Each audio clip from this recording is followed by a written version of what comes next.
स्वामी चरित्र पारायण चालू असताना अचानक मासिक पाळी आली. मग काय करायचं? सेवा थांबवावी का? पारायणाचं फळ आपल्याला मिळणार नाही का? की सेवा पुढे सुरू ठेवावी? आज मी तुम्हाला याचं स्पष्ट उत्तर देणार आहे, जे अनेक जणी विचारतात पण विचारायला घाबरतात.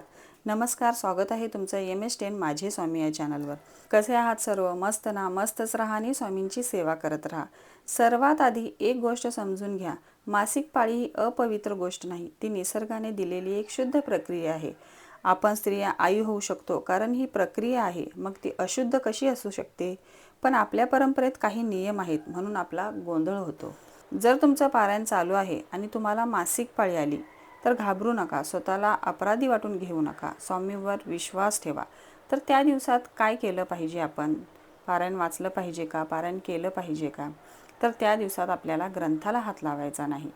मोठ्याने जे आपण वाचन करतो ते वाचनसुद्धा आपल्याला थांबवायचं आहे. पूजास्थळी आपण ज्या स्थळी देवाऱ्यासमोर बसतो तर त्या जागेवर आपल्याला बसायचं नाही, पण मनाने नामस्मरण आपल्याला सुरू ठेवायचं आहे. जे नामस्मरण आपण कधीही कुठेही कोणत्याही स्थळी करू शकतो ते नामस्मरण श्री स्वामी समर्थ, श्री स्वामी समर्थ या नामाचा जप, हेच नामस्मरण तुम्ही दिवसभर करू शकता. याचे पुण्य देखील तेवढेच मिळते जे एका दिवसाचं पारायण तुम्ही करणार आहे त्याचं पुण्य तुम्हाला या नामस्मरणात मिळून जाईल. तर दिवसभर तुम्ही नामस्मरण सुरू ठेवा. तर सेवा कशी करायची मग? त्या 4-5 दिवसामध्ये तुम्ही काय करू शकता? तर श्री स्वामी समर्थ या मंत्राचा जप तर तुम्ही करू शकता. त्याचबरोबर मनातल्या मनात पारायण पुढे सुरू असल्याची भावना मनामध्ये ठेवायची. दिवा न लावता मानसिक प्रार्थना म्हणजे मानस पूजा. आता घरातील इतर व्यक्ती तुमचे असतातच, तर त्यांना रोजची देवपूजा, दिवा, अगरबत्ती जे काही आहे ते लावायचं, त्यांना सांगायचं आणि तुम्ही मानस पूजा करायची. तुम्ही असा विचार करायचा की मी स्वामींना दिवा लावलेला आहे, अगरबत्ती लावलेली आहे, फुले, अष्टगंध, सर्व काही अभिषेक घातलेला आहे, सर्व काही मी स्वामींची षोडशोपचारी पूजा केलेली आहे आणि त्यानंतर मी वाचनासाठी बसलेली आहे आणि त्याचबरोबर नामस्मरणसुद्धा तुमचं चालू ठेवायचं आहे. अशा प्रकारे तुम्ही ही मानस पूजा करू शकता. मानस पूजेचंही खूप महत्त्व आहे. मानस पूजेने देखील आपल्याला खूप मोठं पुण्य मिळतं.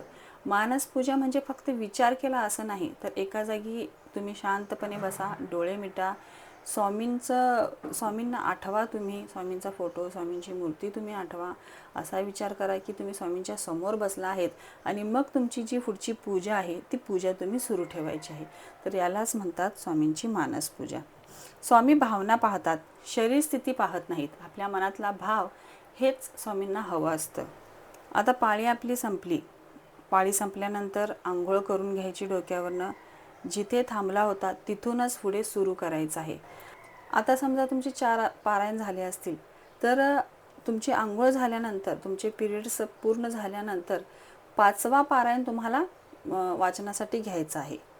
म्हणजेच 4 पारायणात जर तुम्हाला पाळी आली असेल तर पुढच्या 4 ते 5 दिवसात, पाळीच्या दिवसानंतर तुम्हाला परत नव्याने सुरुवात करायची नाही. जिथे थांबला होता तिथूनच तुम्हाला सुरुवात करायची आहे. 4 पारायण जर तुमचे त्यावेळी झाले असतील तर पाळी पूर्ण झाल्यानंतर, आंघोळ झाल्यानंतर तुम्हाला 5वं पारायण सुरू करायचं आहे. जिथे थांबला होता तिथूनच सुरुवात करायची आहे. पहिल्यापासून सुरुवात करण्याची काही एक गरज नाही. घरामध्ये गोमूत्र सगळीकडे शिंपडा आणि स्वच्छ आंघोळ करून तुम्ही परत वाचनासाठी बसू शकता, पण पहिल्यापासून सुरुवात करायची काहीच गरज नाही. आता बऱ्याच जणींच्या मनात असा विचार येत असेल की सेवा आपली खंडित झाली, सेवेमध्ये खंड पडला आहे. तर हे मनातून तुम्ही काढून टाका. स्वामी आपले खूप दयाळू आहेत. ते प्रत्येक भक्तांवरती आपली कृपादृष्टी करत असतात आणि स्वामी असा भेदभाव किंवा मासिक पाळीची अडचण, विटाळ हे काहीसुद्धा स्वामी मानत नव्हते. तर त्यामुळे तुम्ही मनातली ही भीती जी आहे ती भीती काढून टाका. चुकीची भीती तुम्ही दूर करा. काही जणींना वाटतं आता पारायण बिघडलं, फळ मिळणार नाही, तर ही भीती चुकीची आहे. स्वामी आपले खूप दयाळू आहेत. ते प्रत्येक भक्तावर कृपादृष्टी करत असतात आणि आपल्या मनातला भाव जसा आहे तसं आपल्याला त्या सेवेचं फळ मिळत असते. त्यामुळे मनातला भाव शुद्ध ठेवा. पाळी जरी आली असेल तर नामस्मरण सुरू ठेवा, मानस पूजा सुरू ठेवा किंवा मोबाईलमध्ये तुम्ही अध्याय सुरू करा. स्वामीचरित्र अध्याय हे तुम्ही 1 ते 21 रोज ऐका. यामुळे सुद्धा तुमच्या मनाला समाधान वाटेल की नाही बाबा, आपल्या पारायणात खंड पडलेला नाही, आपण रोज पारायण सुरूच ठेवलेलं आहे. तर अशा प्रकारे देखील तुम्ही करू शकता. मोबाईलवर लावून तुम्ही ऐकू शकता. फक्त ग्रंथ तेवढा आपल्याला हातात घ्यायचा नाही आहे. स्वामी हे करुणामूर्ती आहेत. त्यांना तुमच्या मनातला भाव हवा असतो, शरीर स्थिती त्यांना हवी नसते. म्हणून लक्षात ठेवा, मासिक पाळी ही अडथळा नाही, ती निसर्गाची प्रक्रिया आहे. सेवा थांबत नाही, ती फक्त रूप बदलते. त्यामुळे सेवा आपली थांबवायची नाही आणि मनात हा विचारही आणायचा नाही की आपल्या सेवेमध्ये खंड पडला आहे. तर ते 5 दिवस तुम्ही अशा प्रकारे स्वामींची सेवा करा आणि 6व्या दिवसापासून तुम्ही परत सेवेला लागा. तर तुमच्या मनात आणखीन काही मासिक पाळीविषयी प्रश्न असतील, स्वामींच्या पारायणाबद्दल काही अडचणी असतील तुमच्या मनामध्ये, तर तुम्ही कमेंटमध्ये विचारू शकता. त्याचं उत्तर तुम्हाला लगेच दिलं जाईल. तर मैत्रिणींनो, मनातली भीती काढून टाका आणि स्वामींचं पारायण सुरू ठेवा. मनात कोणतीही शंका न बाळगता स्वामींचं पारायण तुम्ही सुरू ठेवा. यामध्ये मासिक पाळीविषयी काही नियम नाहीत. पाळी जरी आली तर ते 4 दिवस आपण थांबून परत नव्याने आपण सेवा सुरू करू शकतो. तर त्यामुळे काहीच मनात भीती आणू नका.